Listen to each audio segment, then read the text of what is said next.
السلام علیکم، welcome to my channel Info TV وی۔ معزز ناظرین، امید ہے کہ آپ خیریت سے ہوں گے۔ روحانی سوالات کے سلسلہ میں آج ہم ایک بہت اہم ٹاپک لے کر آئے ہیں جو جنات کے بارے میں ہے۔ عمومی طور پر جس انسان کے ساتھ بھی جنات کی بات کی جائے وہ فطری طور پر ذہن سے اور دل سے اور خوف کا شکار ہو جاتا ہے۔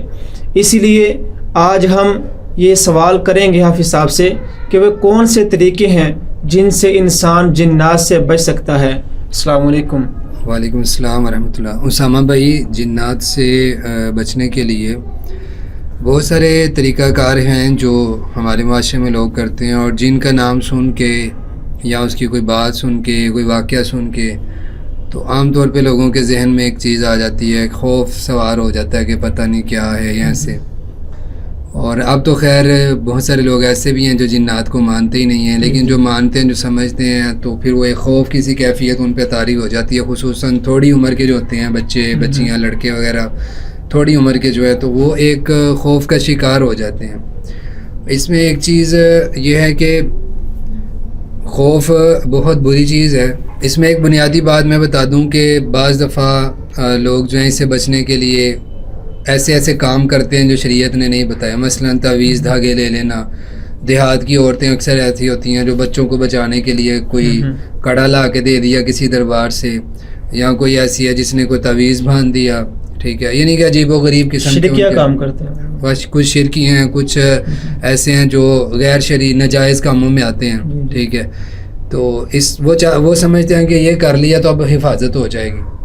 تو میں آپ کو بتاتا ہوں کہ جنات سے بچنے کے لیے کوئی خاص قسم کے کوئی انوکھے کام کرنے کی ضرورت نہیں ہے، بلکہ شریعت نے جو چیزیں ہمیں دی ہیں وہ ہمارے لیے کافی ہیں۔ مثلاً انسان کو اللہ نے پیدا کیا ہے، ٹھیک ہے، تو جنات کو کس نے پیدا کیا ہے؟ اللہ تعالیٰ نے۔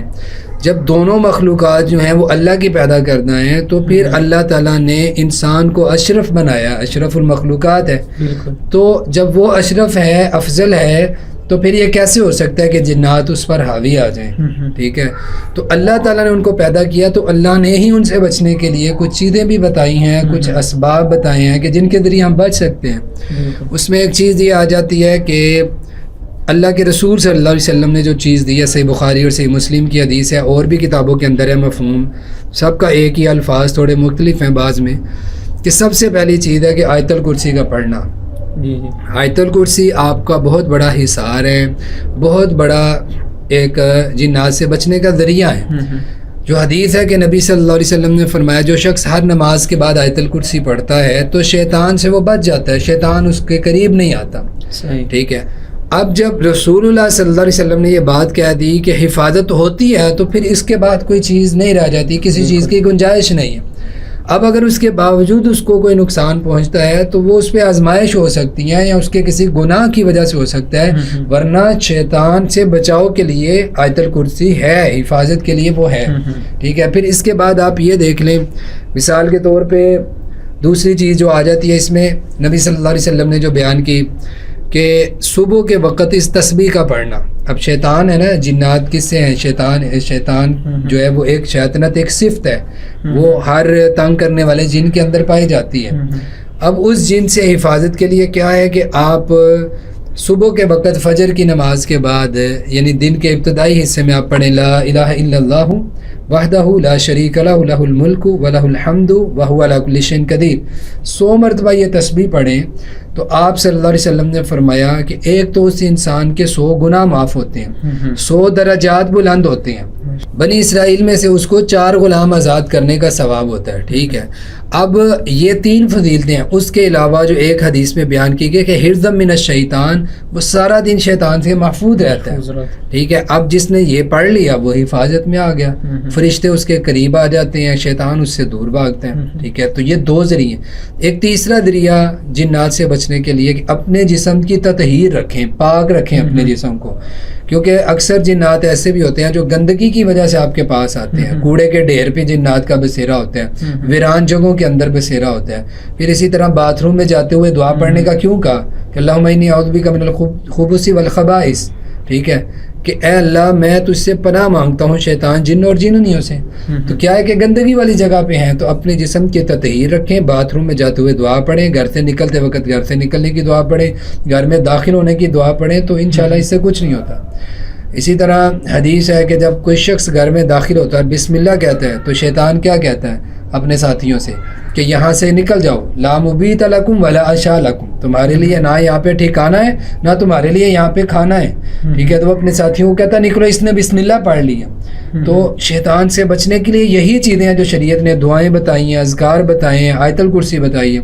پھر اسی طرح آخری چیز میں آپ کے ساتھ ذکر کر دیتا ہوں جو شیطان سے بچنے کے لیے ذریعہ ہے. اگر آپ کسی ویرانے والی جگہ پہ گئے, عام طور پہ ہوتا ہے نا آپ کسی ویرانے والی جگہ پہ جائیں جہاں پہ کوئی آبادی نہیں ہے یا صحرا میں جائیں, ٹھیک ہے, تو اس وقت آپ وہاں پہ داخل ہوتے ہی یہ دعا پڑھ لیں, اعوذ بکلمات اللہ التامات من شر ما خلق. اس دعا کو 3 مرتبہ آپ پڑھ لیں تو وہاں پہ جو جنات شیاطین ہوں گے وہ آپ کو تنگ نہیں کریں گے. تو مجموعی طور پہ یہ چیزیں آیت الکرسی پڑھنا, صبح اس تسبیح کو دہرانا, اور اپنے جسم کو پاک صاف رکھنا, ویرانے والی جگہ پہ جائیں تو یہ پڑھنا, گھر سے باہر نکلیں تو دعا پڑھیں, داخل ہو رہے ہیں تو دعا پڑھیں. ان دعاؤں کا اہتمام کرنا آپ کو ان جنات سے محفوظ رکھ سکتا. اچھا, ایک چھوٹی سی چیز میں اور ذکر کر دوں اس میں, وہ یہ ہے کہ پتہ ہے نبی صلی اللہ علیہ وسلم بھی ظاہری بات ہے ان کا تو اللہ کا ذکر ہر وقت زبان پہ رہنا اور سارے معاملات ہیں. اکثر لوگ کہتے ہیں نا کہ مطلب ہم اذکار بھی کرتے ہیں پھر بھی ایک جنات کا خوف ہے. اس طرح اس میں یہ چیز بھی دیکھیں کہ بعض دفعہ نا انسان کو اپنی جو اذکار وہ کرتا ہے ان کو بڑھانے کی ضرورت بھی ہوتی ہے. یہ کچھ اذکار ایسے ہوتے ہیں جو دوسروں سے زیادہ ان کے اندر تو قوت ہوتی ہے اور اللہ کے زیادہ قریب کرتے ہیں. مثال کے طور پہ نبی صلی اللہ علیہ وسلم پر جب شیاطین نے جنات نے اکٹھے ہو کے حملہ کیا تو اللہ کے رسول کی طرف ایک جن بڑھا تھا, تو اس وقت نبی صلی اللہ علیہ وسلم نے فرمایا, قریب تھا کہ وہ میری طرف ہاتھ بڑھاتا تو میں نے آگے بڑھ کے اس کو پکڑ لیا اور میں نے یہ دعا پڑھی, اعوذ بکلمات اللہ التامات اللتی لا یجاوزہن بر ولا فاجر من شر ما خلق وزرع وبرا. یہ تھوڑی سی لمبی دعا ہے کہ اللہ جو آسمان پہ شیطان چڑھتے ہیں, جو نیچے اترتے ہیں, سارا ان کا ذکر ہے کہ اللہ ان سے پناہ دے. ٹھیک ہے, تو یہ دعا یہ بھی ہے اعوذ بکلمات اللہ التامات من شر ما خلق, لیکن اس کے مقابلے میں یہ دعا بڑی بھی ہے, لمبی ہی ہے, اور اس کے اندر بڑے بڑے شیاطین کا ذکر ہے کہ اللہ ان سے پناہ مانگتا ہوں. تو ان دعاؤں کا اہتمام کرے جو حفاظت والی دعائیں ہیں. ایاک نستعین پہ مل جاتی ہیں عام طور پہ یہ دعائیں, اس میں مسلم وغیرہ پہ مل جاتی ہیں, تو ان کو اختیار کریں. جی, تو ناظرین آپ نے جان لیا کہ جو مسنون طریقے ہیں جنات سے بچنے کے لیے اور جو مسنون کلمات ہیں جنات سے بچنے کے لیے وہ حافظ صاحب نے ہمیں بتلا دیے. جی آپ سب, آپ کو بہت بہت شکریہ. اللہ رب العالمین ہم سب کے حامی و ناصر ہوں. السلام علیکم.